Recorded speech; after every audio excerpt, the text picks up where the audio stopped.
dibebaskan untuk melayani. Di dalam Ulangan pasal 28 ayat 47 dan ayat yang ke-48. Tidak mau menjadi hamba kepada Tuhan Allahmu dengan sukacita dan gembira hati walaupun kelimpahan akan segala-galanya, maka dengan menanggung lapar dan haus, dengan telanjang dan kekurangan akan segala-galanya, engkau akan menjadi hamba kepada musuh yang akan disuruh Tuhan melawan engkau. Ia akan membebankan kuk besi ke atas tengkukmu sampai engkau dipunahkannya.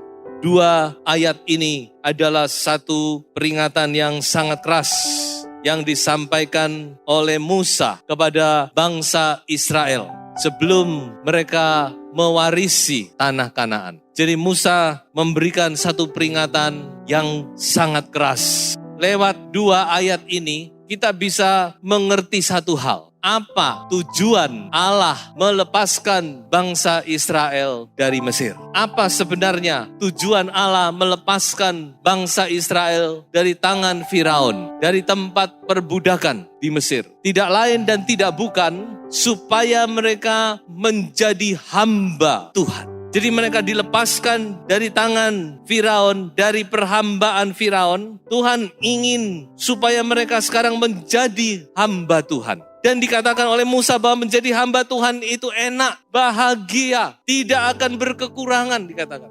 Berkelimpahan akan segala sesuatu. Dan terakhir mereka akan mendapatkan kehidupan yang kekal. Ini yang Musa katakan. Jadi Musa berkata, ayo kamu sudah dilepaskan dari Mesir, sekarang kamu jadilah hamba Tuhan dengan sukacita, dengan senang hati. Karena menjadi hamba Tuhan itu kelimpahan, berkat melimpah, sukacita, bahagia. Jadi dengan lain kata, tidak ada zona netral. Jadi manusia itu kalau saya renung-renungkan memang kita sadar atau tidak sadar, kita ini adalah hamba sesuatu. Coba saudara pikirkan, renungkan. Jadi tidak ada zona netral. Jadi tinggal sekarang kita mau pilih hambanya Firaun atau hambanya Allah. Sebenarnya cuma gitu aja. Itu yang Musa mau sampaikan. Kalau kamu tidak mau jadi hamba Tuhan, ya kamu akan jadi hambanya musuh. Dan kamu akan sengsara dan terakhir kamu akan binasa. Jadi inilah yang juga kita alami. Bahwa kita sudah dilepaskan oleh darah Yesus. Kita dimerdekakan. Kita tidak bisa netral. Kita tidak bisa terus merdeka ya merdeka oke. Tidak.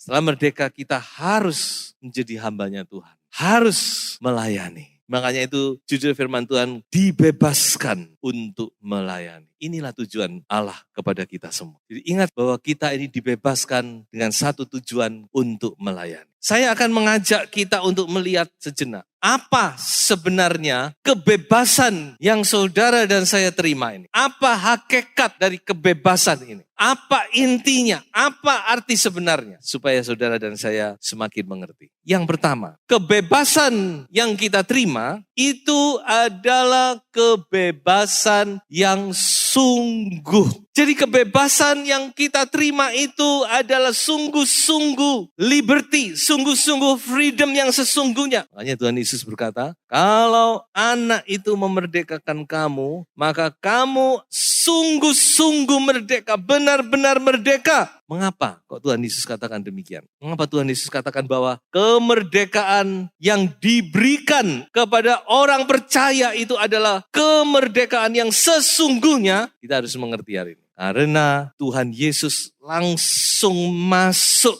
kepada yang paling dalam, problema yang paling inti dari umat manusia. Dia langsung menyelesaikan problema itu. Apa itu? Dosa. Jadi Tuhan Yesus itu memerdekakan kita, dia langsung to the core, kepada intinya masalah. Apa sih inti masalah dari manusia ini? D-O-S-A. Dosa itu yang ditangani oleh Tuhan Yesus. Siapa orang yang bisa menyelesaikan dosa? Tidak ada. Manusia boleh merdeka, Indonesia merdeka tahun 45. Itu bagi kita. Tapi kita tahu apapun kemerdekaan yang dicapai oleh manusia ini tidak pernah menyelesaikan masalah dosa ini. Makanya Tuhan Yesus berkata, kalau anak itu memerdekakan kamu, maka kamu adalah sungguh-sungguh merdeka. You are really, truly, sesungguh-sungguhnya, sungguh-sungguh merdeka. Karena Tuhan Yesus menyelesaikan masalah ini. Kurang lebih 1000 tahun sebelum Tuhan Yesus mengucapkan itu. Raja Daud pernah dalam Mazmurnya mendambakan, oh betapa bahagianya orang yang diampuni, orang yang dibebaskan pelanggarannya, orang yang ditutupi dosanya. Mazmur 32. Raja Daud sudah mendambakan, oh betapa bahagianya. Karena dia tahu korban-korban binatang Perjanjian Lama itu tidak pernah menyelesaikan masalah dosa. Itulah sebabnya ketika Tuhan Yesus datang ke dalam dunia, dia menyelesaikan masalah ini. Maka kita boleh bersuka cita selama-lamanya di dalam Tuhan. Karena kita tahu masalah dosa sudah diselesaikan oleh Tuhan. Makanya dikatakan kebebasan itu yang kita terima di dalam Tuhan, itu adalah kebebasan yang sesungguhnya. Jadi sekarang apa yang mengikat kita? Kalau masalah dosa saja Tuhan selesaikan, masa masalah hutang Tuhan tidak bisa selesaikan? Masa masalah keterikatan apa yang saudara miliki, masa Tuhan tidak bisa selesaikan? Tuhan mau membebaskan kita sama sekali. Tuhan mau kita sungguh-sungguh merdeka. Amin. Percaya, anak itu sanggup dan masih sanggup memerdekakan kita. Ada yang ditekan dosa, ada yang dikejar-kejar dosa, ada yang diikat dosa. Ini waktu yang paling baik untuk saudara mendapat kebebasan. Yang kedua, kebebasan yang cuma-cuma. Apa artinya cuma-cuma? Kita tidak usah mengeluarkan uang. Kita tidak usah membeli. Kita tidak usah berdaya upaya, bekerja, berbuat ini dan itu. Ini adalah pemberian, dikatakan oleh firman Tuhan. Ini hadiah. Ini loh kamu tak kasih kebebasan. Kita tidak usah berdaya upaya, mencari, berusaha. Allah di dalam Yesus Kristus,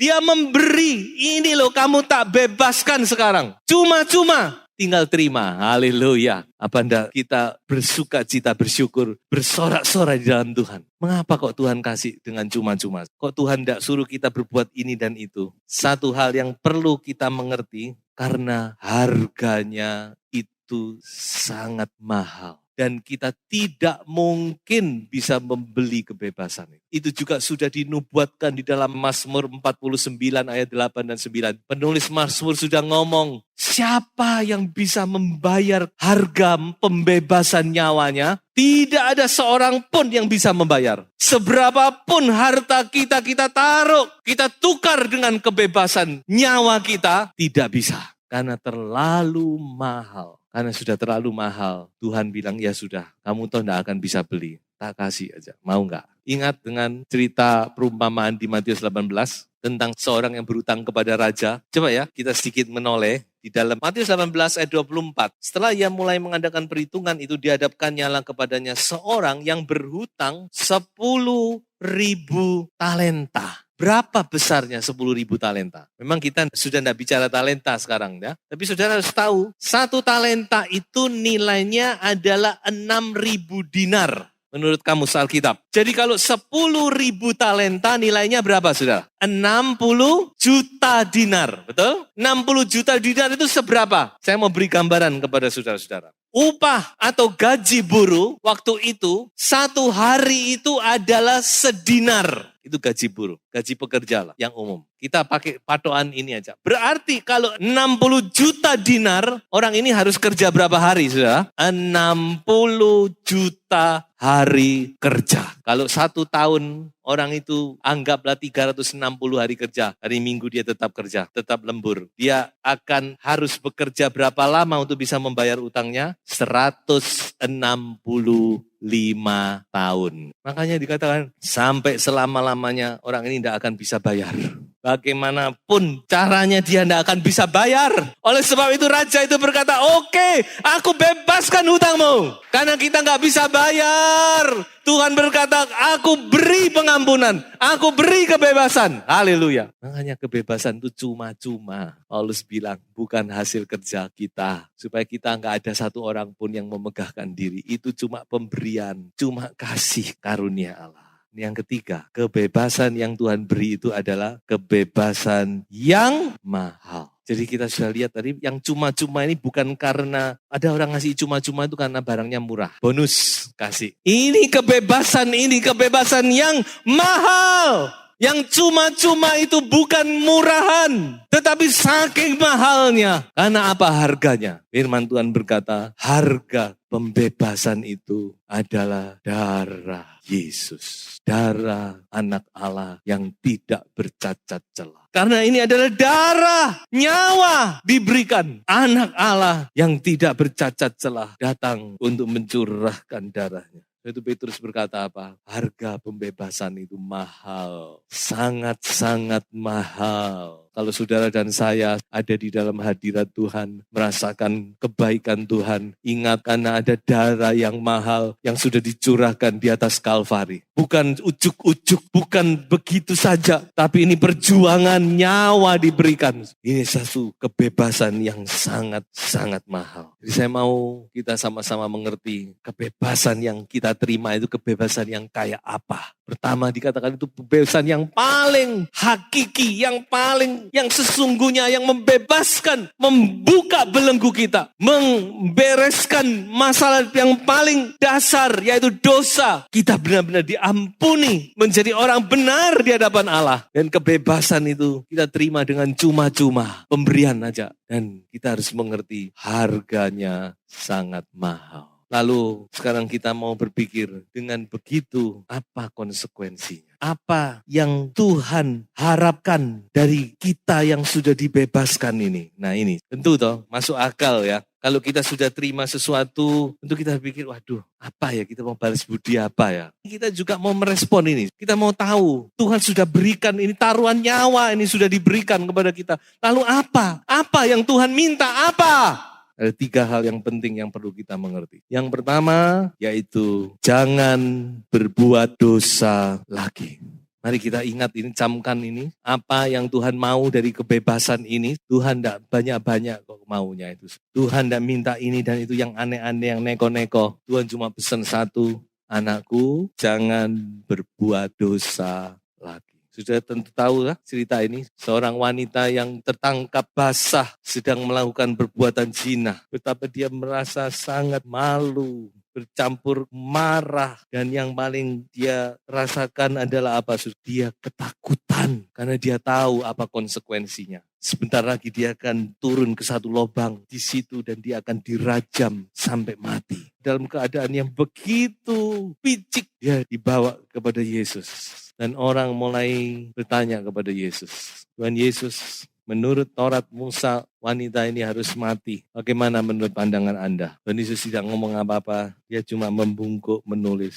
Orang terus berdesak. Ayo, Rabi, apa pendapat Rabi? Ayo. Wah, saya bisa bayangkan masa sudah mulai bergejolak. Dan Tuhan Yesus berkata, siapa dari antara Anda yang tidak berdosa, silakan yang pertama mengambil batu merajam orang ini. Karena yang pertama itu yang paling penting. Dalam hukuman rajam, itu yang merajam itu yang saksinya. Dan itu 2 orang biasanya. 2 orang saksi baru bisa. 2 orang saksi ini yang bertanggung jawab merajam pertama. Baru yang lain ikut. Makanya Tuhan Yesus kata, yang merasa tidak berdosa, Tuhan Yesus penuh hikmat bukan? Dia tidak bilang yang melihat orang ini berzina pasti, orang ini sudah ketangkep basah. Bukan saksi sekarang. Tapi Tuhan Yesus berkata, siapa yang merasa tidak berdosa, tidak punya dosa, silakan Anda yang mengambil batu utama, tempuk kepalanya. Waduh saudara, dikatakan mulai dari yang paling tua, pelan-pelan mundur.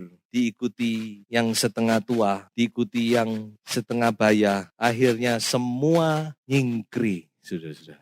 Lalu cuma tinggal wanita itu. Oh, saudara bisa bayangkan hari itu dia mendapat kehidupan yang baru. Amin. Dia mendapat kembali hidupnya. Dia tadi sudah membayangkan kematian. Tapi sekarang dia mendapat kehidupan. Dia berkata kepada Tuhan, tidak ada. Tuhan bertanya, siapa perempuan? Mana orang-orang yang mau merajam engkau? Tidak ada, Rabi. Semua sudah pergi. Oke, aku pesan sekarang pergi dan jangan berbuat dosa lagi. Pesan yang sama masih disampaikan. Saudara sudah dibebaskan dari belenggu dosa, dari bermacam-macam masalah, dari begitu hal yang sangat picik yang saudara down, sudah mendapat kemerdekaan, kebebasan. Pesan Tuhan, jangan berbuat dosa lagi. Pesan yang kedua juga sederhana. Jangan mau diperhamba lagi. Ini penting, terutama di akhir zaman ini. Karena surat Galatia ini terulang sekarang ini. Saudara tahu surat Galatia itu apa yang ditulis di situ? Orang-orang Galatia yang sudah menerima kebebasan dari Injil yang diberitakan oleh Paulus, sekarang ada guru-guru palsu yang masuk dan mereka mencoba untuk menanamkan pengaruh, untuk memperhamba mereka dengan berkata apa? Kamu harus melakukan Taurat Musa. Karena kalau saudara tahu, bahwa sebagian besar jemaat Galatia yang dilayani oleh Paulus itu adalah orang-orang non-Yahudi. Orang-orang kafir lah istilahnya, non-Yahudi. Nah, guru-guru palsu ini datang dari Yahudi, dari Yerusalem, masuk ke situ. Dia berkata, kamu tidak bisa. Kamu harus tahu, Yesus itu orang Yahudi. Keselamatan itu dari orang Yahudi. Sejarahnya ini loh, dari Musa ini loh, gini. Jadi, kamu cuma selamat gitu, tidak bisa. Kamu harus ikut cara kami. Apa? Ya ikut Taurat. Ada Sabat, ada ini. Ada yang namanya sunat. Itu Galatia. Makanya Paulus sangat marah. Kalau saudara baca surat Galatia itu surat di mana Paulus meledak-ledak. Sampai dia ngomong gini. Hai orang-orang yang ngajar sunat itu. Kebirian kamu. Kira-kira gitu. Itu Paulus. Tuhan Yesus ngomong apa? Kalau mata kananmu menyesatkan engkau apa? Cungkil. Kalau tangan kirimu menyesatkan engkau apa? Penggal. Kalau itu menyesatkan engkau apa? Kebiri saja, saudara. Itu Paulus di surat Galatia. Hai orang-orang yang ngajar sunat itu, sini kamu tak kebiri, kira-kira gitu.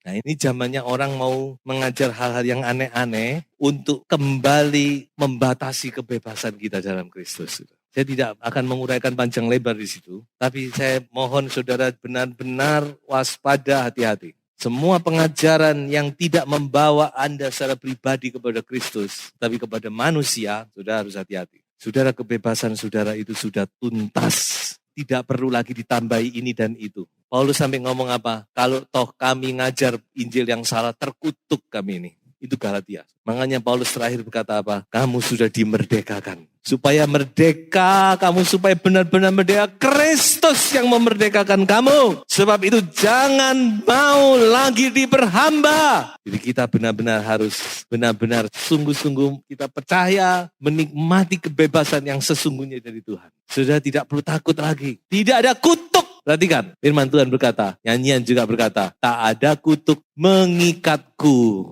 untuk memuji Tuhan.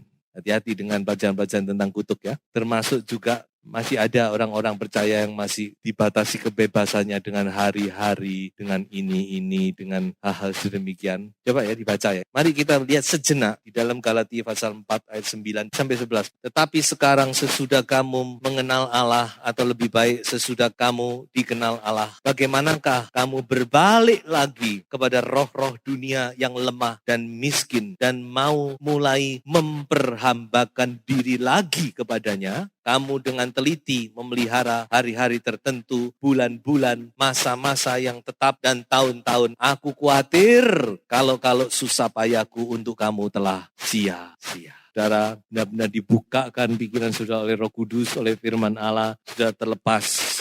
Hari-hari, masih pelihara hari, masih ini, masih itu. Itu sudah satu bentuk memperhambakan diri lagi. Dikatakan oleh Rasul kepada roh-roh dunia yang lemah, yang miskin, yang tidak bisa menyelamatkan kita. Kita ini sudah diselamatkan oleh Yesus Kristus, anak Allah yang hidup. Hiduplah dalam kebebasan. Haleluya. Jangan mau lagi diperhamba. Ini yang Tuhan mau. Yang ketiga. Nah, pesan Tuhan yang ketiga. Bagi orang yang sudah dibebaskan, layani Tuhan dan sesama. Untuk apa sih kita dibebaskan ini? Kita sudah tahu dari awal saya sudah katakan kita dibebaskan untuk apa? Melayani. Dibebaskan untuk apa? Menjadi hamba Tuhan. Dibebaskan untuk apa? Menikmati kebaikan Tuhan. Dengan sukacita, dengan kerelaan hati melayani Tuhan. Ayo layani Tuhan dengan sukacita, dengan rela. Jangan terpaksa, jangan bersungut-sungut. Tuhan tidak senang. Tuhan berkata dalam Korintus, aku senang orang yang memberi dengan sukacita, dengan rela. Kalau melayani Tuhan itu sudah harus dengan sukacita, dengan rela. Walaupun tidak dibayar, bahkan harus ngerogok kocek sendiri. Oh, saudara penuh sukacita. Bisa merasakan itu? Harus bisa merasakan itu. Kalau sudah bisa, saudara tahu apa itu arti memberi. Ya, jadi saudara-saudara, Tuhan membebaskan Anda dan saya dengan satu tujuan, yaitu untuk menjadi berkat. Mari kita baca ayat berikut. Ayat ini saya kutip dari bahasa Indonesia sehari-hari. Ia sudah mengorbankan dirinya bagi kita untuk membebaskan kita dari segala kejahatan dan menjadikan kita suatu umat yang bebas dari dosa dan yang menjadi miliknya saja serta yang rajin berbuat baik. Haleluya. Jadi saudara, kesimpulan terakhir yang saya ingin sampaikan. Pertama, di dalam Kristus Anda adalah orang-orang yang sudah merdeka. Dan ingat, Anda dimerdekakan agar dapat menjadi berkat bagi orang lain. Tuhan Yesus dipermuliakan.